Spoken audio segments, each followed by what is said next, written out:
Some wounds don't scream. They sit there quiet like a light left on in an empty room. And years later, one smell, one sentence, one sound of a suitcase rolling on a driveway can drag us right back to the moment we realized we were alone, and no one was coming. Tonight's story isn't here so Chung Ta can enjoy someone getting what they deserve, and it's not here so Chung Ta can point a finger and feel clean. It's a story about what neglect looks like when it's dressed up as independence. About a child being handed $20 like it's a plan. About a mother smiling like this is freedom. And a kid swallowing fear like it's dinner. The title is, At 11. My mom left me with $20 and went to Europe for a month. When they returned, I need you to stay with me because the day they finally came back, what my mom saw inside that house made her freeze, then gasp. No, this can't be happening. Not because it wasn't real, but because it was the first time she was forced to look at what she'd done. Now, let's go back to the beginning. My name is Zephyr Kane Hollis. I don't tell this for pity. I tell it because I needed someone to hear me back then, and maybe you've needed that too. Before I share my story, can you say hi in the comments or tell me where you're watching from? Sometimes knowing someone is there makes all the difference. And if you can hit subscribe. Not because I'm chasing numbers, but because stories like this don't get told unless someone stays. Thank you. And now, let me tell you everything. I didn't always live by paperwork, but paperwork is how I survived. That sounds dramatic until you've watched a grown adult smile at you like nothing's wrong while you're holding a truth that can ruin their life. Tonight I'm in a small office off Bay Street in Savannah, the kind of room that smells like stale coffee and printer toner. The kind of room where the air conditioner never quite gets the temperature right. I'm supposed to be finishing a compliance review for a client number's risk flag signatures, but my screen is filled with a different kind of file. A minor. Left without supervision. Parents out of the country. No verified caretaker. One line in the report hits me like a fist because it's not just a sentence, it's a sound. It's a door shutting. Guardians departed internationally for extended travel. Child remained in residence without supervision. I tell myself it's work, that I'm 31 and this is just another case. But my hand moves on its own, scrolling past the summary and straight into the parts my body remembers: timeline, call logs, supporting evidence. The clinical language doesn't fool me. I know what those words look like when they're real. I know what they smell like. Dust on a kitchen counter.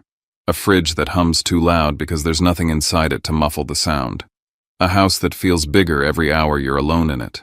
There are things I'm good at now: documentation, pattern recognition, staying calm when other people panic, and I'd love to tell you it's because I'm naturally sharp. It's not. It's because when I was 11, I had to record my own reality before someone older and louder rewrote it for me. My name is Zephyr Kane Hollis, and the first time I learned what evidence meant wasn't in a courtroom. It was in my mother's kitchen. I can still feel the paper of that $20 bill in my palm like it's happening right now. Not crisp, not new, crumpled and soft at the corners from being shoved into a pocket and forgotten. It was warm too because my hand was sweating so hard I could feel it soaking the ink. It was last summer. Savannah was doing what Savannah does, heavy heat sunlight that made the street shimmer, a lazy breeze that didn't actually cool anything. Outside, everything looked normal. Kids riding bikes down our tree-lined block, neighbors watering their lawns, a dog barking at a delivery truck like it was protecting the whole city. Inside our house, there was this strange, bright energy that wasn't for me. It was for leaving. My mother, Marla Hollis, swept through the hallway like she was late for something important, except the important thing wasn't me. She had on a light trench coat even though it was warm because she was always dressed like she might be photographed. Her perfume hit the room before she did, clean and expensive like it belonged in airports and hotel lobbies. She rolled her suitcase toward the front door, the wheels clicking over the threshold like a countdown. She didn't look nervous. She looked relieved, like she was finally stepping into a version of herself she liked better. "You're independent now," she said with a bright, rehearsed smile as if she was giving me a gift. "You're not a baby anymore. Just order food if you need to." Independent. That was her word, not mine. She said it like it meant freedom. It felt like abandonment with a prettier label. I stood there 11 years old barefoot on the cool tile holding that 20 in my fist like it could anchor me to the floor. No babysitter, no neighbor on standby, no list on the fridge that said what to eat, when to eat, who to call if something went wrong. Not even a real goodbye. She leaned down, pressed a quick kiss to my forehead, and it was so fast it felt more like a stamp than affection. My dad Derek was there technically. He moved through the room with a phone glued to his ear, half listening, half nodding already elsewhere. He carried bags like an assistant, not a parent. His voice stayed light casual, like the world was just a series of errands and deals. When he glanced at me, it wasn't to check my face. It was to make sure I wasn't making a scene. "You'll be fine," he said into the phone, then to me without changing tone, as if I was part of the same conversation. "Be good for your mom. Be good." Like this was about behavior, like my job was to make their trip easier. I wanted to ask 100 questions. Who's coming over? What if the stove won't light? What if I get sick? What if someone knocks on the door? What if I run out of food? But every question felt like it would make me look small, and in our house, small was something you got punished for. My mother loved the idea of me being mature the way she loved the idea of a perfect family photo. Clean lines, no mess. No need. She didn't say I'll call every night. She didn't say Mrs. Barrow next door has a key. She didn't say your school knows. There was no safety net because a safety net would mean admitting there was something to fall from. Instead, she reached into her purse, pulled out a shiny credit card and placed it on the kitchen counter like it was a solution. The card caught the light, looked official, looked grown up. She tapped it with a manicured nail. "Emergency card," she said.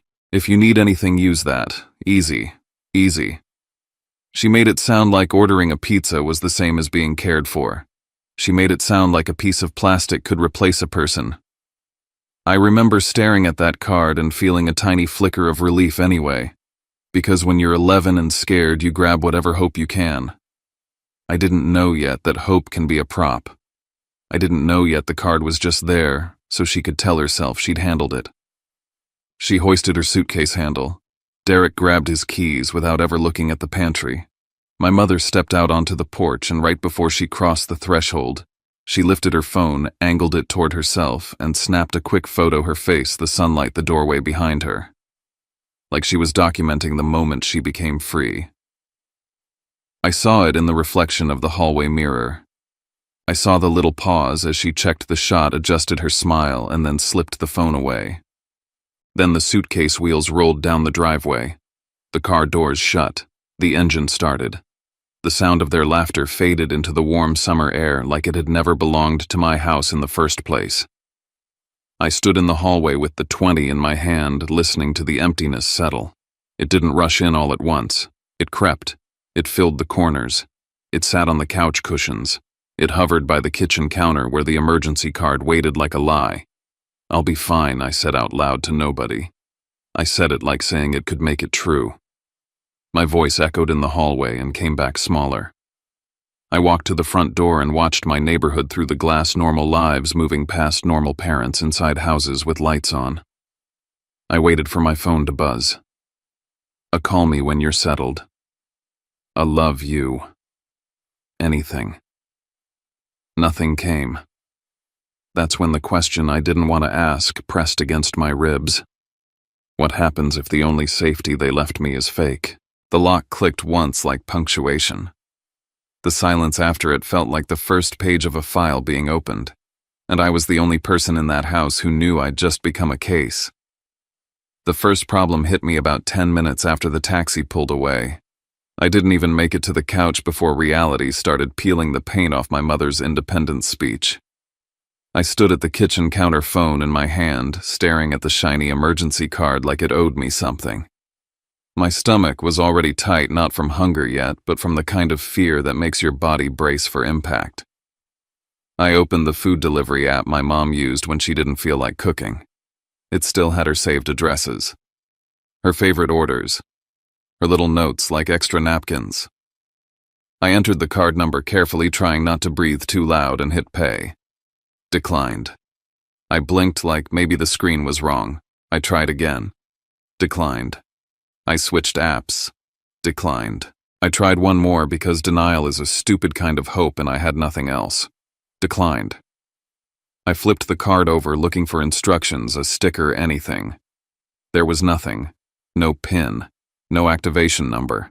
No note in my mother's handwriting that said, "Here's what to do."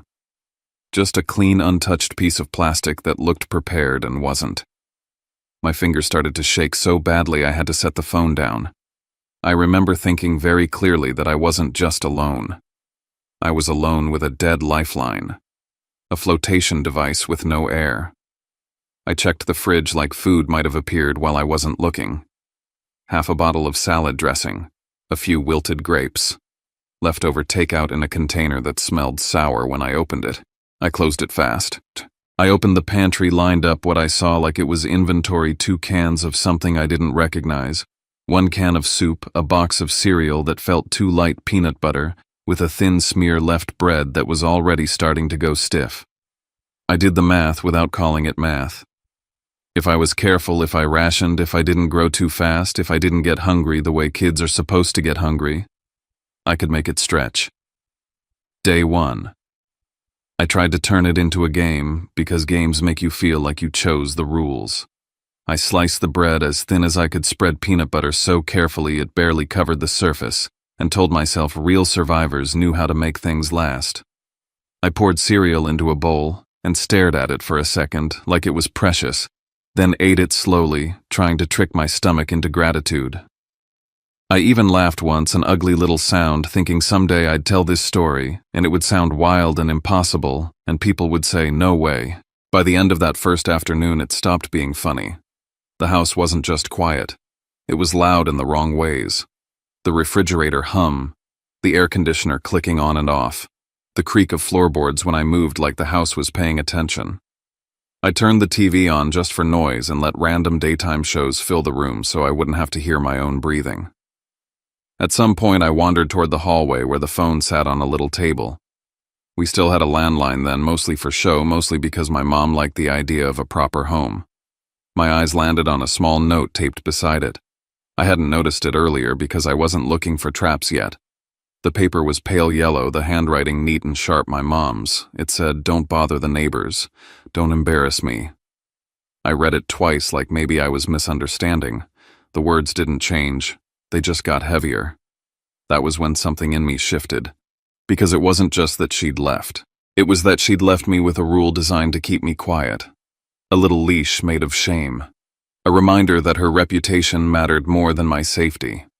I pictured Mrs. Helen Barrow next door, an older woman who always waved, who smelled like laundry soap and cinnamon, who once offered me cookies when my mom forgot it was the class bake sale. I pictured walking to her porch and knocking. And then I pictured my mom's face when she found out I'd made a scene. The fear of her anger wrapped itself around my throat tighter than hunger did. I put the note back exactly where it was, like moving it would be a crime. Then I stared at the front door. The street outside looked the same as it always did, sunlight through Spanish moss, neighbors, walking dogs, kids laughing somewhere down the block. It felt like a different planet because none of those people knew. If I walked out there, I would have to explain why I was alone. I would have to answer the question adults always ask first, the one that decides whether they believe you. Where are your parents? I tried to find a way around that question. I went into the garage holding the emergency card like maybe the problem was me. Maybe I could drive to the store. Maybe I could fix it. The garage smelled like hot concrete and old oil. My dad's car sat there like a promise I couldn't cash. I didn't have keys. Even if I did, I was 11. I climbed into the driver's seat anyway because kids do stupid things when they're desperate. I wrapped my hands around the steering wheel and stared at the dashboard like it might light up if I willed it. It stayed dead. Of course it did. I wasn't trapped in a house. I was trapped in being a child. I walked to the end of the driveway and looked toward the corner store a few blocks away. I could see the sign in the distance, the bright colors that made it look friendly. I started walking. The sidewalk burned my feet through my shoes. My mouth was dry. Every step felt like I was doing something wrong. When I got close enough to see through the store windows, I stopped.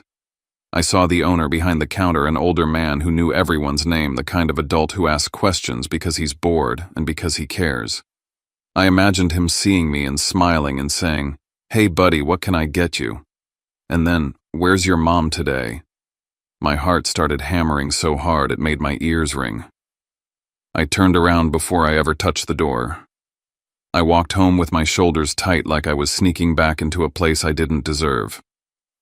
That night, the sky outside my window turned deep blue, and then black, and my house felt like it was holding its breath.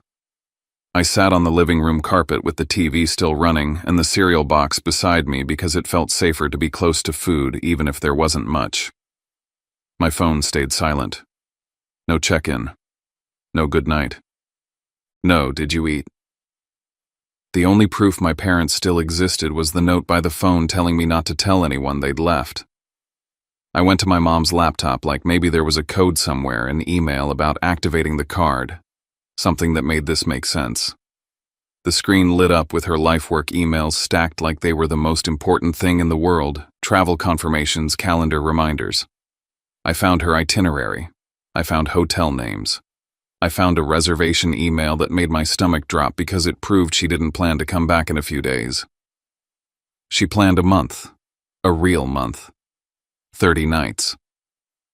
And in all of it, there wasn't one line that said, "Make sure Zephyr is taken care of." That was the moment I stopped calling it fear. It became clarity. Everything had a plan except me. I grabbed my notebook from my backpack, the same one I used for school, and flipped to a clean page. I wrote one word at the top in big, hard letters: evidence. I didn't know where I'd learned the word. Maybe from TV. Maybe from the way adults talked about consequences when they wanted you to behave. I just knew I needed something that couldn't be argued with later.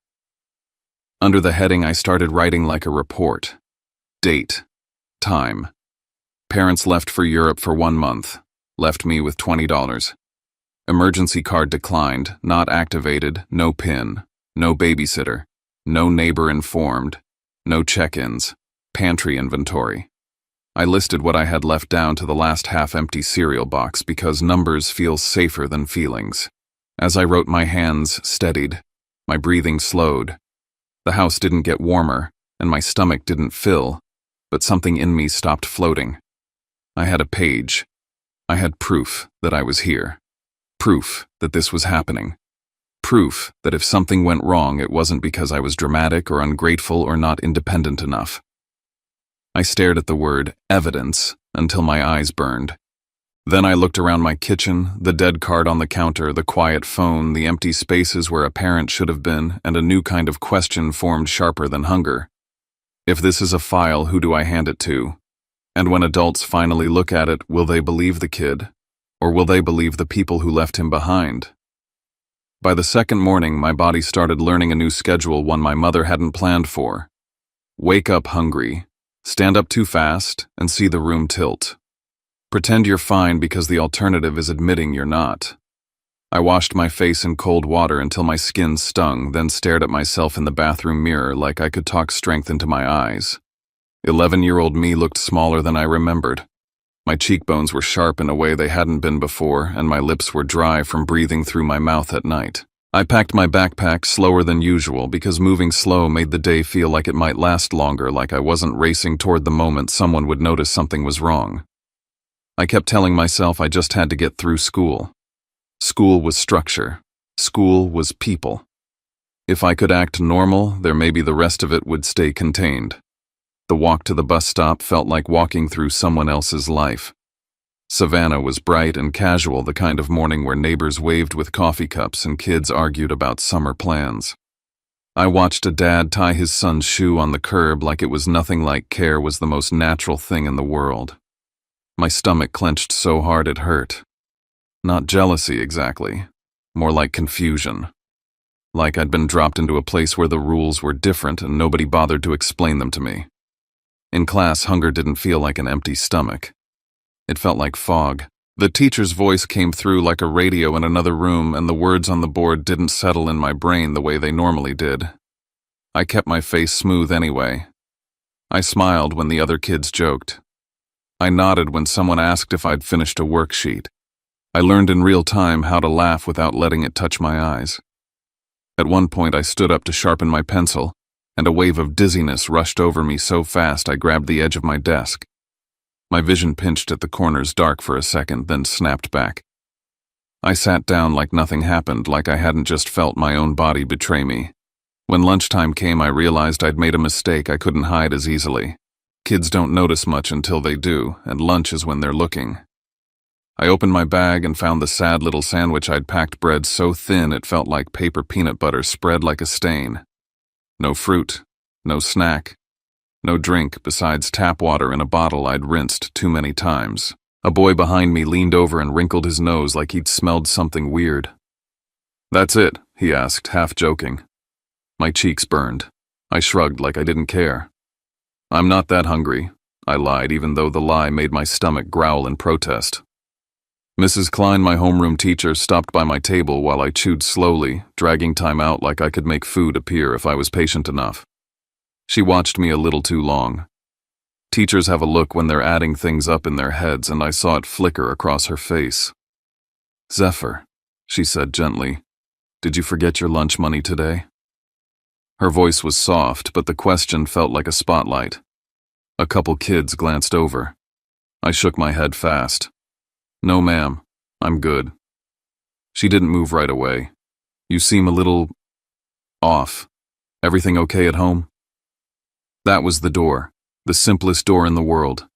All I had to do was step through it. All I had to do was tell the truth. But my mother's note by the landline, "Don't bother the neighbors. Don't embarrass me," might as well have been carved into the wall of my skull. I heard her voice in my head, calm and deadly. "Why would you tell people our business?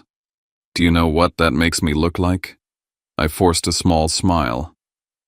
"Just tired," I said. "We had a late night." Mrs. Klein's eyes narrowed slightly, not in anger and concern. "Make sure you're eating okay. If you need anything, you can come see me." She touched the back of my chair like a promise and walked away. I sat there after she left, staring at my sandwich like it was evidence of something I couldn't name out loud. I wasn't just hungry. I was performing. Every hour, every answer, every smile was a mask designed to protect two adults who weren't even in the country. After school, I stood in the hallway with my backpack strap cutting into my shoulder, watching kids get picked up. Cars rolled up. Moms leaned out windows. Dads shouted reminders. Somebody's grandma handed out popsicles like it was a holiday. I waited for the bus and tried not to look like I was waiting for anything else. On the ride home, I pulled my phone out and opened my messages with Lila Bennett.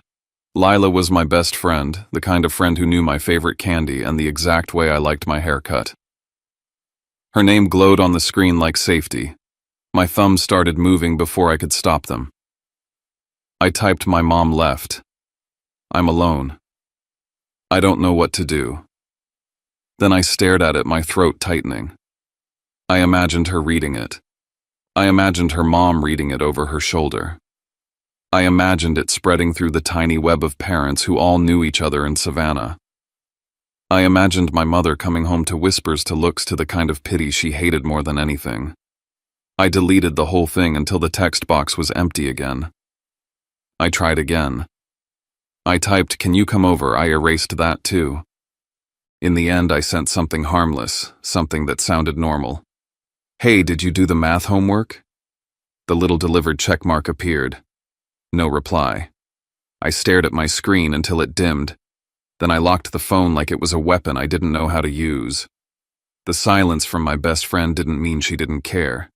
It probably meant she was outside somewhere laughing, living a normal day. But to me, it felt like being left behind all over again, left in a quiet house, and left in the world of kids who still had someone looking out for them. When I got home, the air inside our house was stale, like it hadn't moved since the door closed behind my parents. I went straight to the kitchen and opened the fridge again, even though I already knew what was inside. The light snapped on, revealing the same emptiness, but somehow it looked worse than the night before. I ate the last decent thing without meaning to 2 bites of leftover chicken that tasted like cold salt and guilt. Then I stood in front of the pantry and counted again. I wasn't counting food anymore. I was counting days. I pulled my notebook out and opened to the page that already said evidence. The words still looked strange in my handwriting, too big for an 11-year-old's life.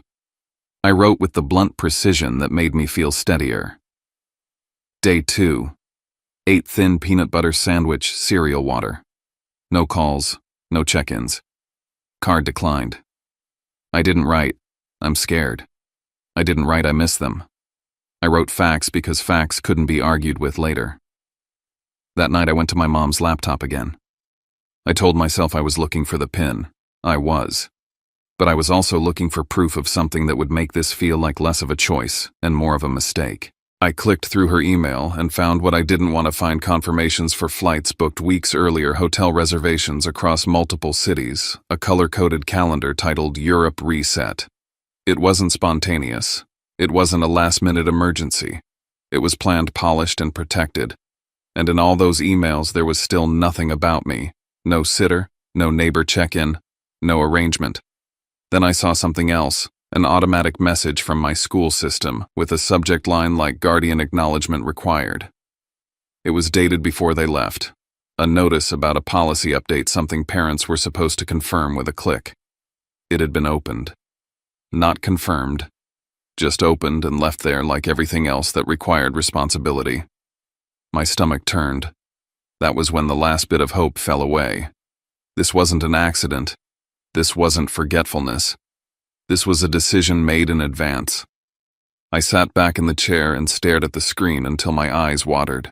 The house was so quiet I could hear the laptop fan whirring, working harder than any adult in my life at that moment. I closed the computer slowly and looked around our kitchen: clean counters, staged fruit bowl with maybe one bruised apple, the emergency card still sitting there like a joke. I thought about what Mrs. Klein had asked me. Everything okay at home? I'd lied without blinking. I'd protected them without getting anything in return. Something in me hardened. Not into hate. Into clarity. If nobody was going to make sure I existed in this story, I would. On day 3 after school, I set my phone on the kitchen counter and angled it so it could see my face. My hands trembled as I hit record. For a second, I almost stopped. The idea of documenting it made it feel real in a way I wasn't ready for. But I kept going because real was already here, whether I named it or not. Day 3, I said quietly. My voice sounded smaller than it did in my head. I'm still alone. I swallowed and forced myself to keep my eyes on the camera. The card doesn't work. I tried. There's no pin. I ate the last decent thing in the fridge yesterday. I paused, listening to the refrigerator hum behind me like a witness. If you're seeing this, it means someone finally asked what happened to me. I stopped recording and stared at the screen for a beat. My face on the video looked tired, scared, and stubborn all at once. I saved the clip and locked my phone like I was sealing it in an evidence bag. My heart hammered so hard it made my ribs ache. Part of me hoped nobody would ever see it. Another part of me wanted it to explode in my mother's face when she came home, because this was something she couldn't talk her way out of. That night I lay in bed with my notebook tucked under my pillow like a secret weapon, and I listened to the house breathe around me. I kept thinking about that line I'd said to the camera. If you're seeing this, it means someone finally asked. The terrifying question underneath it was simple. What if nobody ever does? By day 4, my body stopped pretending. I woke up with a dull ache in my stomach that didn't feel like hunger anymore. It felt like something scraping. When I stood up, the room swayed and I had to brace my hand on the dresser until my vision stopped blurring. The sunlight coming through my blinds looked too bright, like it was mocking me for still being here, still doing the same routine alone. I drank water from the bathroom sink because it was the easiest thing to get without thinking.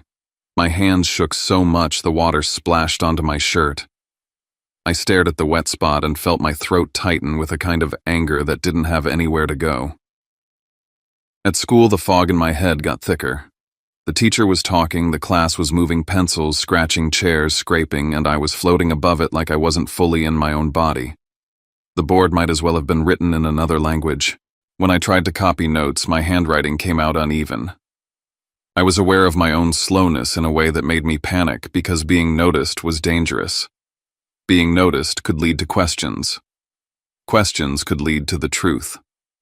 Halfway through the morning, Mrs. Klein told me to stay after class. She waited until the other kids filed out, then closed the door softly behind them. "Zephyr," she said, lowering her voice, "you don't look well." "I'm fine," I said, automatically. She didn't accept it.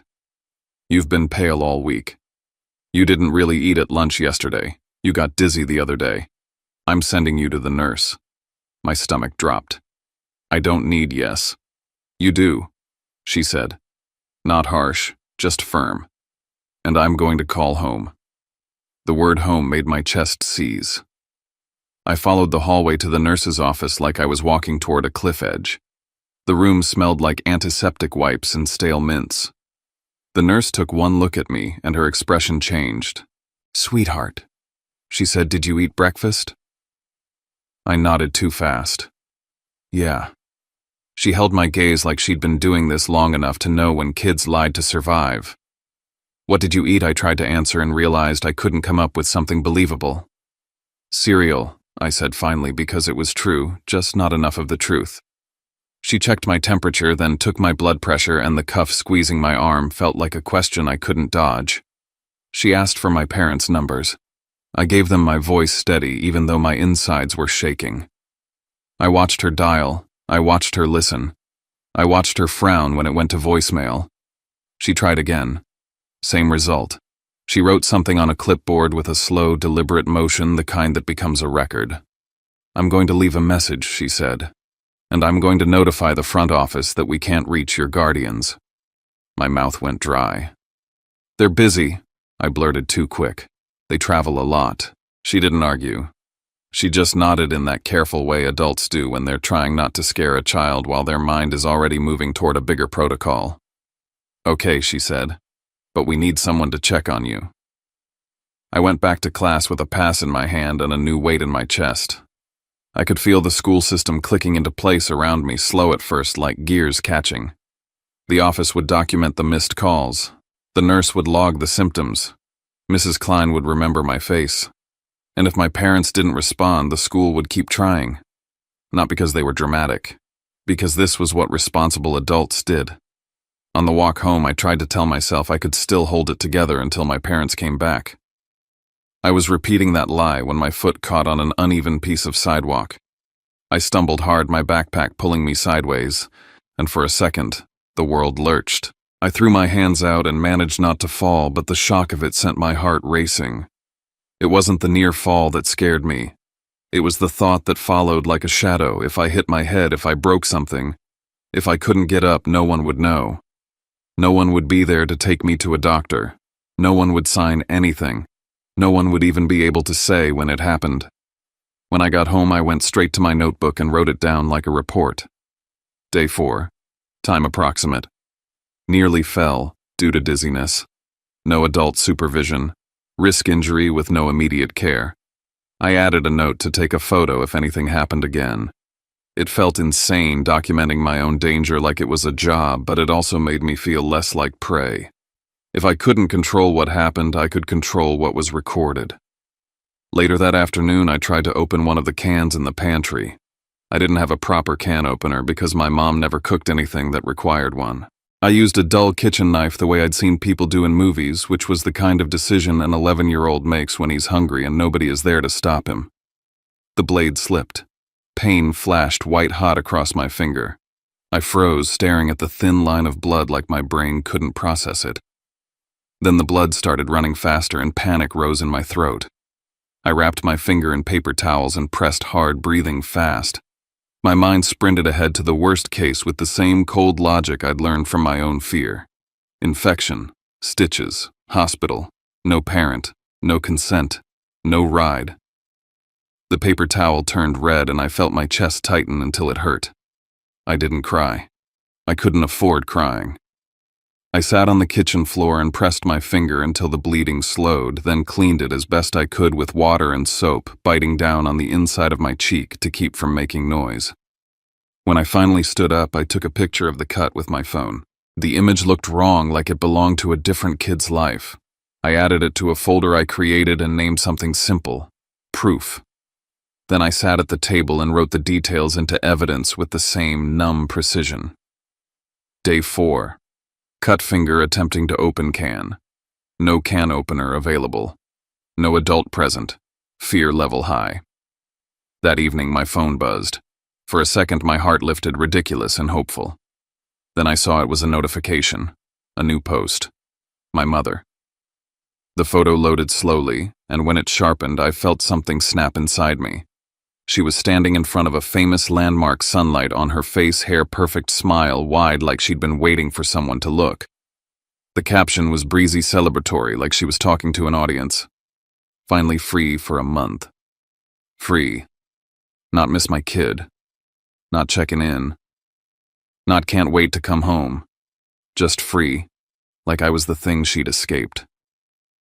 My throat tightened so hard it felt like I couldn't swallow. I didn't comment.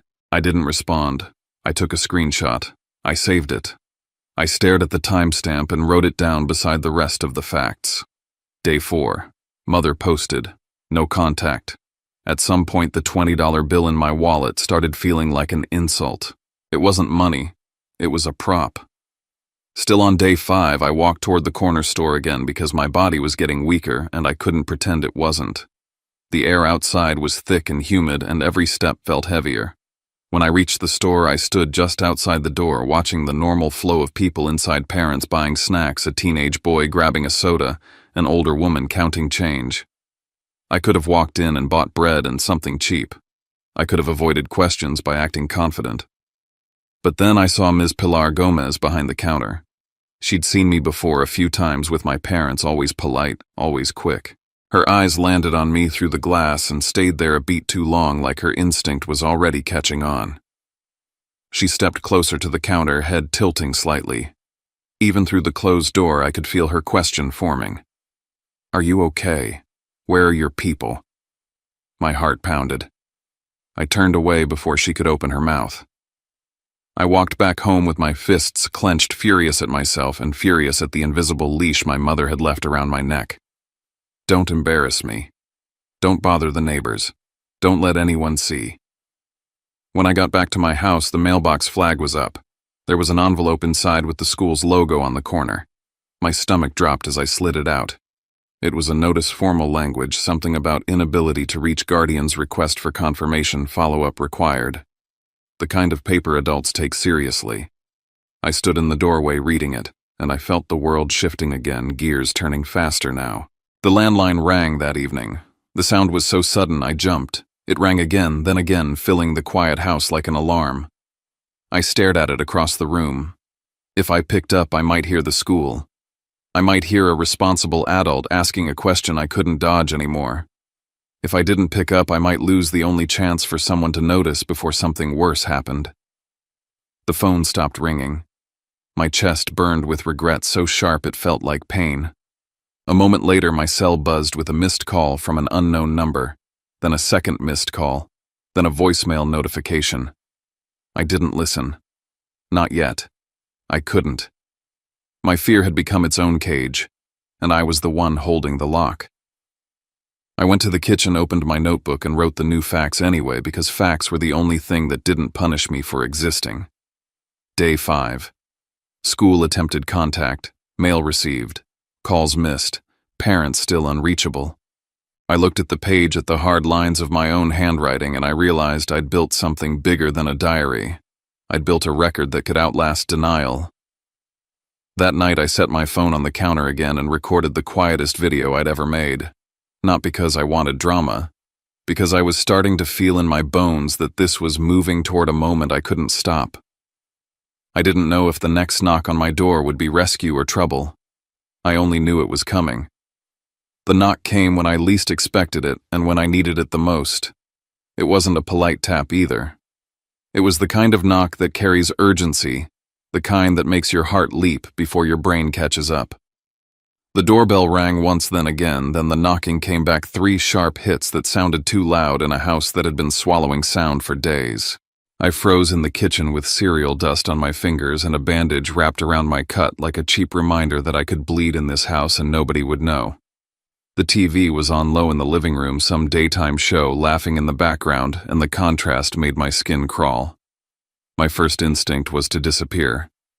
11-year-old me believed in hiding the way some kids believe in prayer. If you stay quiet, maybe the danger passes. If you don't answer, maybe the person leaves. I stood there staring at the front door like it was an animal. Then my eyes dropped to my notebook on the table, evidence in heavy letters.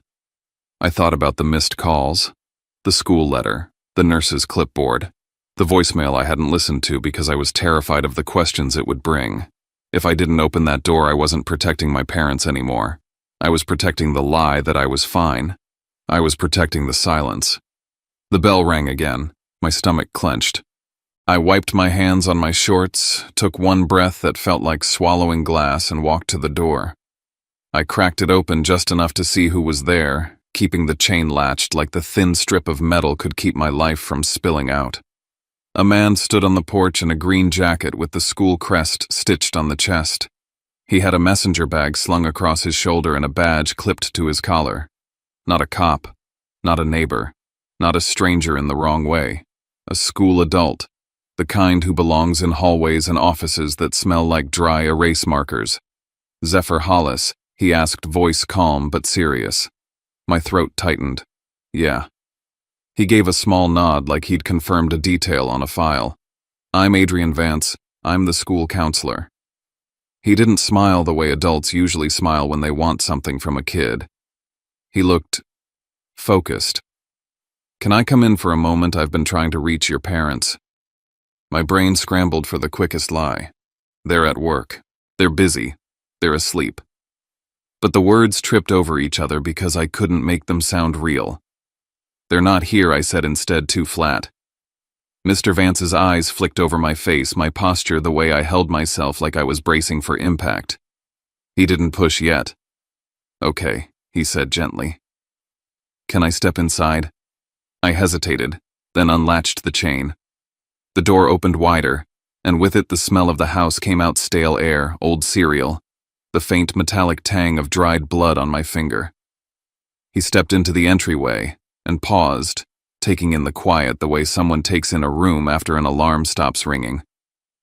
Thanks, he said. I'm not here to get you in trouble. Those words hit me in the chest because I didn't know if I believed them. In my world, adults always meant consequences. He followed me into the kitchen, and the house betrayed me before I could even decide which version of the truth to tell. The fruit bowl was almost empty. The sink had a couple dishes I'd been too tired to wash. The pantry door was slightly open, revealing more space than food. The emergency card sat on the counter where my mother had left it, shiny and useless. My notebook lay open on the table because I'd been writing in it earlier and forgot to close it. The word evidence stared up like it wanted to speak for me. Mr. Vance's gaze moved slowly, careful not to look like accusation, but his eyes didn't miss anything. Zephyr, he said. Where are your parents? The old instinct surged. Protect them. Make it smooth. Keep the family looking normal. They're out of town, I said. He waited. How long? I swallowed. A little while. His eyes shifted to my bandaged finger. Did you do that at school? I shook my head. At home. Another pause. His voice lowered, not threatening, just direct. Are you alone here? My mouth went dry. This was the line. The one where if I crossed it, nothing could go back. I glanced at the notebook without meaning to, and it felt like the page had weight, like it pulled my gaze the way gravity pulls an object. If I lied, I would be lying on top of my own record. Yes, I whispered. Just me. Mr. Vance's expression changed in a way I'll never forget. It wasn't anger. It was something sharper, professional concern switching into action. He pulled a chair out and sat at the table like he was grounding himself so he didn't react too fast. He motioned for me to sit across from him. Okay, he said quietly. How long have you been alone? I stared at my hands. The bandage was already slightly gray at the edge from wear. About a week, I said. Almost. And your parents are? Where Europe, I said, and the words sounded unreal coming out of my mouth. They said a month. His eyebrows rose and his jaw tightened. He didn't hide it. A month, he repeated like he was tasting the wrongness of it. Zephyr, who was supposed to check on you. No one, I said. My voice was steadier now, not because I was brave, but because once you say the truth, your body stops spending energy trying to hold it down. They left me $20. And that card. I nodded toward the counter. But it doesn't work. It's not activated. I tried. Mr. Vance stared at the card, then back at me, as if he was counting all the points where this crossed into danger. Do you have enough food? I gave a short laugh that didn't sound like me. Not really. He leaned forward, hands folded on the table. Zephyr, I need to be very clear with you. His voice stayed calm, but there was steel in it now. Leaving an 11-year-old alone for a week, let alone a month, without supervision, with limited food and no plan is not okay. It's dangerous. The word that came next made my heart thud hard. It can be neglect, he said. There are laws about this. Neglect. Laws. Those were words adults used in serious voices on TV. I'd never heard them aimed at my kitchen table. What happens if someone finds out, I asked, and my voice came out small again despite my effort. He didn't flinch. He didn't sugarcoat it. He didn't try to scare me either. Child Protective Services can get involved, he said carefully. There can be an investigation. Your parents may have to answer questions. There could be consequences. Consequences. My mother's favorite word. She used it like a weapon when I left a mess or forgot a chore. Actions have consequences, Zephyr. I heard it in my head like an echo. Mr. Vance watched my face, then glanced at the open notebook. Is that your notes? He asked. I hesitated, then slid the notebook toward him. The pages weren't dramatic. They were dates lists, the cold line of no calls, no check-ins, the near fall, the cut, the screenshot timestamps I'd copied down. His eyes moved across the page, and something in his posture tightened. You've been documenting, he said softly. I didn't know what else to do. I admitted. I didn't want someone to say I was lying. He nodded slowly. That's smart, he said, and the word smart hit me in a strange place because it didn't feel like praise. It felt like recognition. You shouldn't have to do this, but you're doing exactly what helps the truth stay intact. He looked at me directly. Do you want help, Zephyr? The question hung in the air like a held breath. Help meant adults. Adults meant exposure. Exposure meant my mother's anger, my father's denial, the collapse of the image they guarded like it was more fragile than me. Part of me wanted to say no and wait it out to survive quietly and then pretend the month was a bad dream. But another part of me, older than 11 even then, was tired of being invisible. Yes, I said finally. My voice shook, but the word landed solid. I do. Mr. Vance didn't rush to congratulate me or comfort me. He just asked, "What do you need?" I swallowed hard. I want them to see it, I said. I want people to see what this actually was, not what they say it was. I don't want them to talk their way out of it. His eyes softened, but his tone stayed firm. Okay, he said. First, we make sure you're safe. Then we make sure the right people hear what happened. He stood and stepped into the hallway with his phone, turning his back slightly as if giving me privacy while he did the thing that would change everything. I stayed at the kitchen table with my notebook open and my phone beside it like two pieces of me laid out on display. Through the wall, I heard fragments of his voice, controlled, professional, specific. Student is alone, he said, 11 years old. Parents out of the country. No verified guardian. Limited food. We've attempted contact multiple times. My chest tightened with a mix of fear and something else I hated admitting, relief. Every word he said felt like a chain locking into place around the lie my parents built. He came back into the kitchen and met my eyes. I'm calling your closest neighbor, he said, and I've contacted the Child Protection Hotline. The air in the room changed. The moment the call went out, it was no longer just my secret. It became a report, a process. A system. I looked down at evidence and realized I had crossed a line I couldn't uncross. Mrs. Helen Barrow arrived first, and she didn't come in like someone annoyed to be bothered.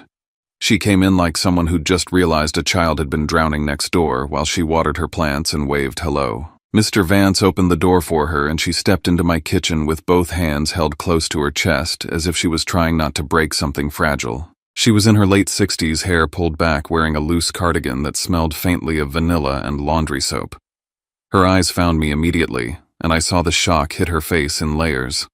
My pale skin, the bandage on my finger, the tight set of my shoulders, the emptiness around me. "Oh, honey," she breathed, and her voice sounded like a door opening. "Zephyr, why didn't you come to me?" The question stabbed deep because it wasn't accusation, it was grief. I stared at the floor because looking at kindness felt like looking at something I wasn't allowed to touch. I didn't want to bother you," I said, and the words tasted like my mother's note. "And my mom." I stopped. Mrs. Barrow's eyes moved to the landline table and the little yellow paper taped beside it. She crossed the room and read it, and her mouth tightened. She turned back to me slowly. "She told you not to ask for help," she said, more statement than question. I nodded once. My throat burned. "They always said I was mature," I whispered. "They said I could handle things. I thought if I asked for help, it meant I wasn't what they wanted me to be." Mrs. Barrow's face crumpled in a way that made her look younger, like she was letting herself feel the full horror. She reached out and touched my shoulder, gentle. "Asking for help isn't weakness," she said. "It's survival. And no child should be trained to protect an adult's pride." Mr. Vance stood nearby, watching her take in the room, the empty fruit bowl, the thin pantry, the emergency card. He didn't interrupt. He let her see it because the house did its own talking. When the caseworker arrived, she came with a calm that made everything feel official. Her name was Tessa Lang. She introduced herself at the door with a badge and a soft voice that didn't rise or fall, like she'd learned how to keep children from panicking while keeping adults from dodging. She stepped into the kitchen, greeted Mrs. Barrow and Mr. Vance, then focused on me. "Hi, Zephyr," she said, kneeling slightly so her eyes were level with mine. "I'm here to make sure you're safe. Can you tell me how long your parents have been gone?" 7 days, I said. "They planned a month. Have any adults been checking on you?" "No," I said, and the word felt both heavy and clean. "Have your parents called you?" I hesitated, then pulled my phone out and opened the messages. "Not really," I said. She sent a picture. I showed her the selfie, my mother smiling in bright European sunlight, caption talking about freedom. Tessa didn't react dramatically. She didn't sigh or shake her head like she wanted to be the hero of my story. She just nodded once slow and asked, "May I take note of that?" "Yes," I said, and my fingers moved without trembling now. I took screenshots. I made sure the timestamp was visible. I showed her my call log, missed calls from school numbers, and no incoming calls from my parents. Facts on a screen that didn't care about excuses. Tessa stood and began looking around the kitchen with permission, not invasion. She opened the fridge and paused. She opened the pantry and paused longer. Her eyes lingered on the expired leftovers, the thin cereal box, the lack of anything that could sustain a child for more than a day. She turned to the counter and picked up the emergency card. "Have you used this?" she asked. "It declines," I said. "No PIN," Mr. Vance added. He tried multiple apps. He documented the attempts. Tessa nodded, making notes. Then she asked if I had any written record. I slid the notebook toward her, and the word evidence sat at the top, like a label on a file. She flipped through slowly, careful not to tear anything, and I watched her eyes change the same way Mr. Vance's had concern, turning into certainty. "You've done a good job recording," she said. "I'm sorry you felt like you had to." While they spoke in low voices about next steps, I slipped away for a moment and set my phone up on the counter again, angled toward the fridge. My hands moved with a strange steadiness, like this wasn't me being dramatic. It was me making sure the reality existed outside my body. I hit record and panned slowly across the nearly empty shelves, the quiet kitchen table, Tessa's bag resting on a chair like an anchor dropped into my life. "This is what the house looked like when people finally noticed," I said quietly into the camera. "This is what my parents will walk into when they come back." I stopped recording and saved it immediately, heart thumping hard but clean. Not fear now. Not only fear. A kind of fierce clarity. If my mother ever tried to say there was plenty of food, if my father ever tried to laugh it off as a misunderstanding, the video would answer without emotion. Tessa came back to me and spoke with careful firmness. "Zephyr, for now you will not be alone again," she said. "We're arranging temporary placement while we contact your parents and determine the next steps. Mrs. Barrow has agreed to have you stay with her if you're comfortable." Mrs. Barrow's hand lifted immediately, palm open, like she was offering me a place to land. "Of course," she said. "He can stay with me as long as he needs." Tessa looked at me. "Is that okay with you?" I thought about my house at night, the way the silence got louder after dark. I thought about the landline ringing and me freezing instead of answering because I was trained to hide. I thought about my mother's caption "free" and how it felt like she'd cut a rope and called it self-care. "Yes," I said. "I want to stay somewhere I'm not invisible." The walk to Mrs. Barrow's house was only a few steps across a patch of grass, but it felt like crossing into a different life. Her kitchen smelled like onions and butter. Her table had placemats like someone expected people to sit down and eat. Her fridge was full, not just technically full, but full in a way that said someone planned for tomorrow. My stomach growled so loudly I wanted to disappear again, but she didn't tease or pity me. She just opened cabinets and started pulling things out like feeding a kid was the most normal duty in the world. "We'll make spaghetti," she said. "And you can help me if you want." I nodded because I didn't trust my voice. When the water started boiling and the smell of garlic hit the air, something inside me cracked, not into pieces, but open. The first bite later tasted like warmth and safety, and it made my eyes sting. I kept my face down, twirling noodles, pretending it was nothing. Mr. Vance stayed long enough to remind us quietly. Keep the grocery receipts, and the practicality of it made me feel seen in a strange way. Not seen as a victim. Seen as a witness with a record. Mrs. Barrow brought out a small envelope and slid the receipt into it like it mattered. Because it did. It proved what wasn't in my house before today. Tessa sat with me after dinner and went over facts again. Dates, times, last contact. She asked me to show her the only message my mother had sent, the selfie, and she noted it. "We'll attempt contact tonight," she said. "Your parents will be informed." The idea of my parents being informed didn't bring relief. It brought a cold awareness. They weren't going to come back because they missed me. They were going to come back because someone with authority was now staring at their choices. Before bed, Tessa told Mrs. Barrow and me, "We'll be in touch tomorrow. If they respond, you'll know. If they don't, that's information too." After she left, I went to the guest room Mrs. Barrow had prepared for me. Clean sheets, a lamp by the bed, a glass of water already set on the nightstand like someone anticipated my needs. I set my notebook on the bed and slid the grocery receipt into it behind the pages I'd already filled. Evidence wasn't just words anymore. It was paper. It was timestamps. It was a witness next door, a counselor from school, a caseworker's notes, a video file saved in my phone. Layers. My phone buzzed once while I was staring at the ceiling. Not a message from my parents. A notification that my mother had posted again, another photo, another bright smile, another caption about the trip. I took a screenshot without hesitation and saved it alongside the others. The pattern was becoming its own proof. Then, late enough that the house was quiet, Mrs. Barrow's landline rang. She answered softly in the kitchen, and I listened from the hallway, holding my breath. I didn't catch every word, but I heard the tone shift, heard the seriousness settle in. When she hung up, she turned toward me, face tight with concern. "That was Tessa," she said. "She said your parents have been notified." I swallowed. "What did they say?" Mrs. Barrow hesitated, choosing her words carefully. "They didn't ask if you were okay," she said. "They asked what this was going to do to them." My chest went hollow, then strangely steady, because that confirmed what my notebook had been saying all along. Their silence wasn't forgetfulness. It was priority. I lay back down in the guest bed, the clean sheets unfamiliar against my skin, and stared at the dark ceiling.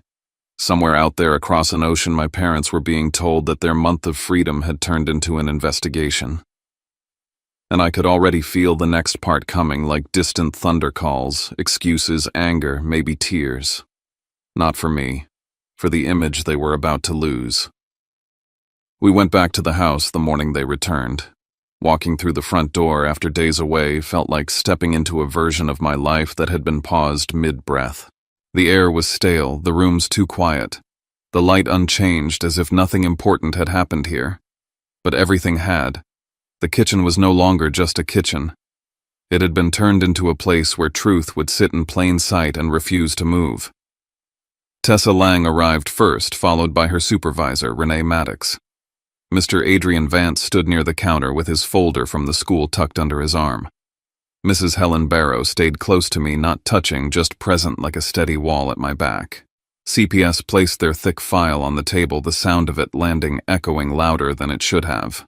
I opened my notebook myself and turned it to the first page, the word evidence written in dark, heavy letters.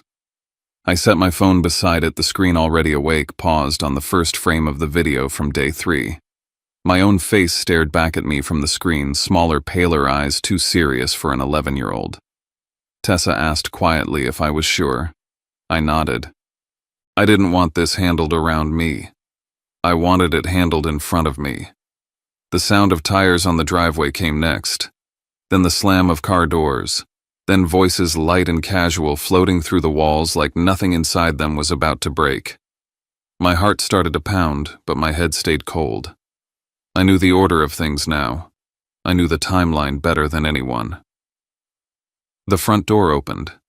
My mom came in first, dragging her suitcase the same way she had when she left, coat still neat, sunglasses pushed up on her head like she was walking off a runway instead of into a reckoning. My dad followed, juggling bags, still talking about the flight, still half on his phone. Their voices stopped when they saw the kitchen. They didn't look at me right away. They looked at the adults, the badge, the folders, the number of people who clearly did not belong there. "What is this?" my mom demanded, dropping the suitcase handle. "Why are there strangers in my kitchen?" Her eyes snapped to me, then sharp and accusing, like I had rearranged the world without permission. My dad tried to smile, tried to smooth the moment the way he always did. "There's been some kind of misunderstanding," he said lightly. "We can clear this up." Renee Maddox stood and introduced herself, her voice calm and precise. "We're here regarding concerns about your son's safety while you were out of the country." My mom didn't ask if I was okay. She didn't ask how I was feeling. She asked who called you. That answer was already on the table. Mr. Vance didn't speak yet. Mrs. Barrow didn't speak. CPS let the silence do its work. My dad cleared his throat. "Zephyr is very mature," he said. "We trusted him. He had money. He had a card. He knows how to take care of himself." Renee slid the first document forward.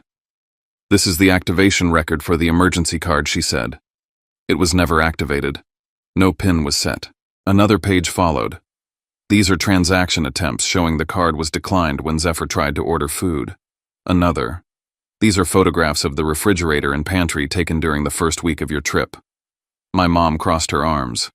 "Expired food doesn't mean he was starving," she snapped. Renee placed the call logs on top of the stack. "These are the phone records. One image sent from the airport. One selfie from Europe. No calls checking on your child." My dad's face lost its color. My mom shook her head faster now, defensive. "He's exaggerating," she said. "He's always been dramatic." Tessa turned to me. "Zephyr, would you like them to see the video you recorded?" My hand trembled as I reached for the phone, but I didn't hesitate. I tapped the screen, the kitchen filled with my own voice from days earlier. Small, careful, day 3. "I'm still alone. The card doesn't work. I ate the last decent thing in the fridge yesterday." The video moved slowly across the empty shelves, the quiet table, the stillness that had felt so loud at night. "If you are seeing this, it means someone finally asked what happened to me." My mom's hand flew to her mouth. She took a step back like the image itself had shoved her. "No," she whispered. "No. This can't be happening." My dad stared at the floor, shoulders sagging, the story he'd been preparing finally collapsing under its own weight. I didn't raise my voice. I didn't cry. I said the words my mother had drilled into me my whole life. "You always told me actions have consequences," I said quietly. "This is what your choice looks like." Renee read the decision aloud. Based on the findings, this met the criteria for neglect under state guidelines. An emergency order would be put in place. I would not return to unsupervised care. Temporary placement would continue with Mrs. Barrow. Contact would be limited and supervised. My mom turned to me, then eyes wet, desperate. "Tell them you want to come home," she said. "Please, we can fix this." I looked at her and felt something settle inside me. Not anger, not victory, just clarity. "I want to be safe," I said. The room went quiet again, and this time it stayed that way. The weeks that followed didn't feel like a clean rescue. They felt like waking up from a long fever and realizing the room you're in is real, but your body still expects pain. Mrs. Barrow's house stayed warm and steady. Breakfast smells, clean towels, someone asking how I slept like it actually mattered. And that warmth did something strange. It didn't erase the hurt. It made it sharper. Because once you know what normal care feels like, you realize how long you lived without it. I went to school with a new awareness that adults were watching, not in a cruel way, in a protective way. Mr. Vance checked in quietly, never making a spectacle of me. The nurse smiled at me like she was relieved to see color back in my face. Tessa called regularly, asking simple questions that built a record: how I felt, what I ate, whether I'd heard anything from my parents through approved channels. I kept writing, not because I was starving now, but because the habit had become my anchor. Date, time, what was said, what was done. My parents tried to reach me anyway. They couldn't call me directly, so they sent messages through the department. My mother wrote paragraphs about heartbreak and growth, about how she was changing, about how she'd never forgive herself. But even in those messages, the center kept sliding back to her. How humiliating it was. How unfair it felt. How people were judging her. My father's messages were shorter, smoother, like he believed the right phrasing could reset everything. "We miss you. We made mistakes. Just say you want to come home and this will calm down." And that was the hardest part, realizing they weren't fighting to understand me. They were fighting to regain control of the story. The hearing came faster than I expected. Family court in Chatham County didn't look like TV. It wasn't dramatic lighting and shouting lawyers. It was beige walls, fluorescent buzz, and the heavy smell of paper. The courtroom was smaller than my classroom. The judge sat up front with a tired kind of focus, like she'd seen every excuse adults could invent. My mother and father sat at their table, dressed carefully, faces arranged like they were stepping into church. Their lawyer leaned close and whispered often. Tessa sat with another representative from the department. Renee was there too, straight-backed, a quiet force. Mrs. Barrow sat behind me like a protective shadow. Mr. Vance was there with his notes and calm eyes. When they called my name, my stomach tightened so hard I thought I might be sick. Tessa told me I could speak from where I sat. I didn't have to stand in front of everyone like a defendant. That mattered. I held my notebook in my lap, not because anyone asked for it, but because it reminded me I was real. They presented the timeline like a map of a fire. Date my parents left. The statement that they planned a month. No guardian arranged. No notification to school. The emergency card record. The declined transaction attempts. The photos of the pantry and fridge. The nurse's notes about my dizziness. Mr. Vance's documentation of school contact attempts. Mrs. Barrow's receipt and her testimony about what she saw when she walked into my kitchen. Then came the videos. I didn't watch them again. I couldn't. But I listened as my own voice played in that quiet courtroom, and it felt like hearing a ghost speak facts nobody wanted to hear. I heard myself say I was alone. I heard myself say the card didn't work. I heard myself say I ate the last decent thing yesterday. I heard myself say, if you're seeing this, it means someone finally asked what happened to me, My mother's breath hitched somewhere behind me. My father sat stiff eyes fixed forward. When the judge asked me questions, they were simple and sharp. How long were you alone? Did your parents check on you? Did you have enough food? Were you afraid? I answered the way I'd learned to answer in my notebook, clear, precise, no drama. 7 days when the school counselor came. They planned a month. I had $20. The card didn't work. They did not call to check if I ate. I was scared. I was hungry. I didn't tell anyone because I was afraid of embarrassing my mother. That last sentence made the judge's eyes narrow slightly, like a door closing. My parents' lawyer tried to frame it as a misunderstanding. Stress. Hard-working parents. A mature child. My mother spoke about needing a break, about believing I could handle it, about not meaning to hurt me. My father nodded along, using words like trust and independence like they were protective blankets. But the blanket didn't cover the numbers. It didn't cover the call logs. It didn't cover the empty fridge. It didn't cover my voice recorded in the dark. The judge didn't raise her voice. She didn't scold. Her calm made it worse for my parents because it meant she wasn't emotional. She was certain. She ruled that my parents would have supervised visits only for a period determined by compliance and evaluation. Parenting classes were mandatory. A psychological evaluation was required. Any contact would be monitored and scheduled. Custody would not return automatically, not because the court wanted to punish them like a movie villain, but because the court no longer assumed they were safe by default. That was the real consequence. The loss of the automatic right to be believed. The loss of the automatic right to access me whenever they wanted. On the way out, my mother tried to catch my eye. Her face trembling with tears she wanted me to fix. Zephyr, she whispered, as if my name alone could pull me back into place. Please. We can still be a family. I didn't answer in the hallway. I didn't because I hated her, and I didn't because I was cruel. I didn't because I finally understood that my feelings were not a tool for her repair. In the car with Mrs. Barrow afterward, my hands shook as the adrenaline drained and I stared out the window at Savannah's trees and quiet streets. The same city, the same summer, but a different life. Mrs. Barrow didn't ask me to forgive. She just reached over and squeezed my shoulder once. You did the right thing, she said. You chose safety. Years later, that sentence still echoes. Safety. Not perfection. Not a clean, happy ending. Safety. I'm 31 now, sitting at a desk late at night in Savannah with a risk file open in front of me, and I can still smell that old kitchen when I close my eyes. I work in compliance and investigations because my brain learned early what it means when a person with power decides the story matters more than the child inside it. People like to think I chose this field because I'm good at patterns, because I'm meticulous, because I have the temperament for it. The truth is uglier and simpler. I learned to live by records because I once had to prove I existed in a house where love could be rewritten into independence and neglect could be called trust. My parents still try sometimes, through approved channels at first, later through careful rebuilding. My mother writes about growth. My father talks about therapy like it's a box he checked. Maybe parts of them changed. Maybe parts never will. I don't pretend I'm untouched. I don't pretend I'm healed in a straight line.